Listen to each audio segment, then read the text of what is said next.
الا ما فهمتيش المشاعر ديالك راه المشاعر غادي تتحكم فيك. ما كنهضروش هنا على ضعف ولا على حساسيه زايده، كنهضروا على غياب مهاره اساسيه ما علم علينا حتى واحد. حنا تعلمنا كيفاش نرضيو الناس، كيفاش نتحكموا في السلوك وكيفاش نبانو مزيانين، ولكن ما تعلمناش كيفاش نفهموا المشاعر ديالنا. المشاعر اللي ما فهمناهاش كتبقى كتسيطر علينا بلا وعي.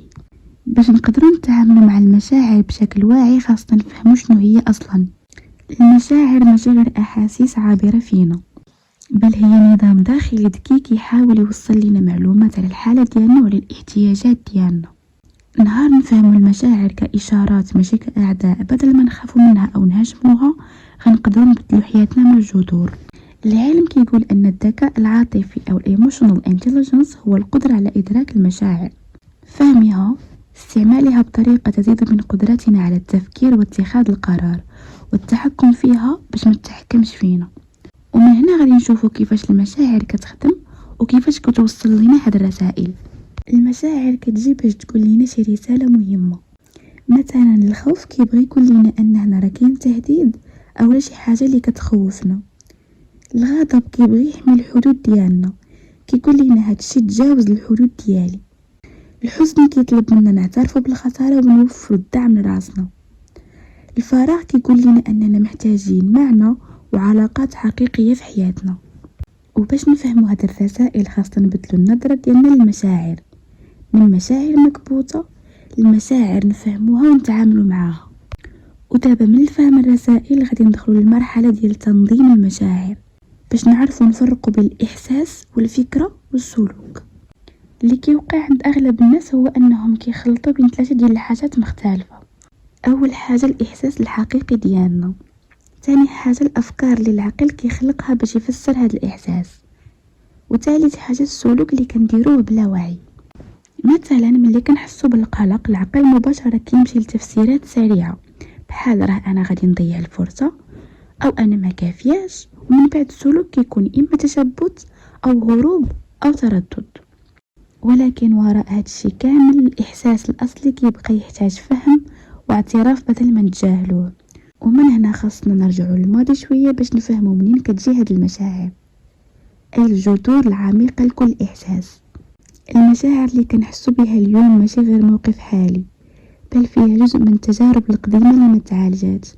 تجارب ديال الطفوله، طريقه تربيتنا، العلاقه الاولى اللي عشناها، كلها كتبني خرائط عاطفيه لداخل ديالنا. حتى إلا ما تذكرتيش الحدث بدقة، الجسم والعقل كانوا خزنوه كذكريات عاطفية ضمنية اللي كتقدري تحسي بها من غير ما تعرفي السبب مباشرة. هاد الجذور كتخلي مشاعر صغيرة تولي كبيرة، لأن الجسم والعقل كيستعملوا نفس الاستجابة القديمة تلقائيا. داكشي علاش خاصنا نتعلموا كيفاش نربطوا الإحساس بالاحتياجات الحقيقية ديالنا. كل إحساس كيبغي يوصل رسالة وغالبا مرتبطة بحاجة داخلية. مثلا القلق كيعطينا عدم الاطمئنان، الاحتياج هو الطمأنينة. مثلا الفراغ هو شعور بعدم المعنى في الحياة، يعني الاحتياج هو اتصال ومعنى في الحياة ديالنا. الحل الحقيقي ماشي في اقتصار على كون قوية أو ننسى الموضوع، بل فهم الرسالة والاحتياج اللي جانا من هذه المشاعر. وبهذا الفهم نقدروا ندخلوا الوعي العاطفي وكيفاش نطبقوه بشكل عملي. الوعي العاطفي هو القدرة على إدراك المشاعر، نفهموها ونعرفوا علاش كتجينا وكيفاش نردوا عليها بطريقة واعية بدل ردة فعل تلقائية.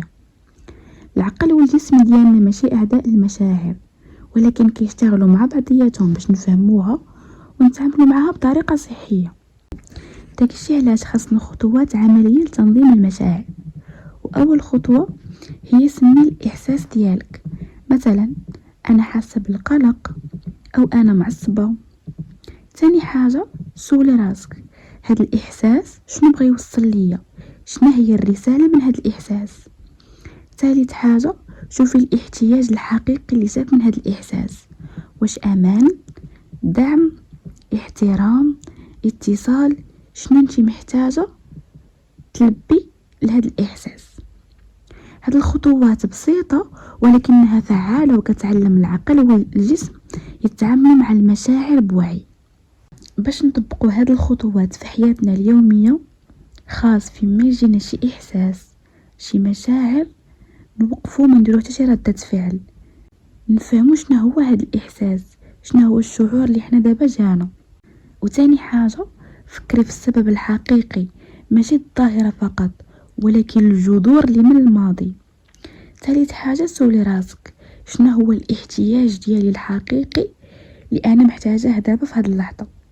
هذه ممارسة يومية كتخلق وعي، توازن وتحكم افضل في ردود الفعل. ومنين تطبقي هاد الخطوات بشكل يومي في حياتك غادي تطوري الذكاء العاطفي ديالك بشكل عام.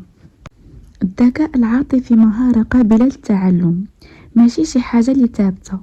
الناس اللي عندهم ذكاء عاطفي قوي كيعرفوا كيفاش يتعاملوا مع المشاعر ديالهم، كيفاش يفهموها بشكل عميق، وكيعرفوا كيفاش يستخدموا المشاعر ديالهم للمصلحة ديالهم وماشي ضدهم، وكيتعاملوا معها بوعي. والمهارة كتجيب الممارسة اليومية والصبر وتدوين المشاعر وتحليلها وتطبيق خطوات الوعي العاطفي.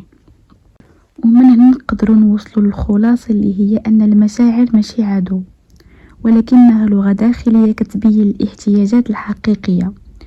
وفهم المشاعر كيعطيك القدرة تعرفي راسك، كتولي حياتك متوازنة، وكتحكمي في ردود فعلك بدل الانفعال، وكتقدري تبني علاقات صحية مع الآخرين. خاصك تقبلي المشاعر وفهمي الرسائل اللي جاية من هذه المشاعر، ولبي الاحتياجات بطريقة واعية وواقعية. وهذا هو الوعي العاطفي الحقيقي اللي كيخلق نسخة أقوى، أذكى وأكثر سلام داخلي منك. نتمنى تكوني استفدتي من هذا الفيديو، وإلا استفدتي خلي لي لايك وكومنتير. باي باي.